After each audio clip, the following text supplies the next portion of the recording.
सांग माने खर मास 16 डिसेम्बर रु 14 जनवरी पर्यंत सांग माने एही खर मासरे आपण माने कौन करवा आवश्यक कौन न करवा आवश्यक आपण मानकु एही वीडियो रे मु कहबी। वीडियोटी को शेष पर्यंत देखंतु।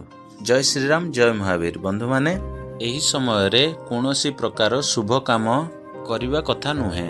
सेही शुभ काम भितर कौन सब अछि जेमिति कि विवाह, निर्बंध, व्रतघर, घर प्रतिष्ठा, नुआ गाड़ी किनिबा एवं गृह प्रवेश एही सबु न करिबा उचित। एमिति कोनोसी काम करिवेनी जे कामटी लॉन्ग टाइम पर्यंत आपणकर रहिबो।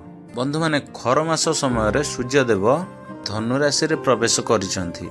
एही समय गुरु ग्रह राशि रे सूर्यदेव को गोचर मानती।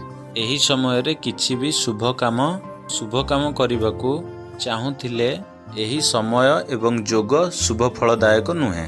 आमर हिंदू धर्म रे कोनोसी प्रकार शुभ काम करबाकू जाउथिले मास तिथि एवं दिन समय आमे माने देखंती।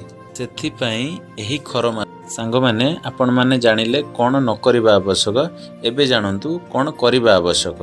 बंधु माने एही समय रे आपण माने अत्यधिक भाव में पूजा पाठ करबा दरकार एवं आपण माने जातक देखैबा को दरकार एवं दान धर्म करबा दरकार एवं कोनोसी प्रकार आपणक गृह रे वास्तु दोष यदि थिबे तले आपण वास्तु दोष निवारण करबा दरकार। जय श्री राम सांग माने वीडियोटी जदि भल लागुथाय लाइक शेयर कमेंट निश्चिंत करंतु एवं सब्सक्राइब करंतु।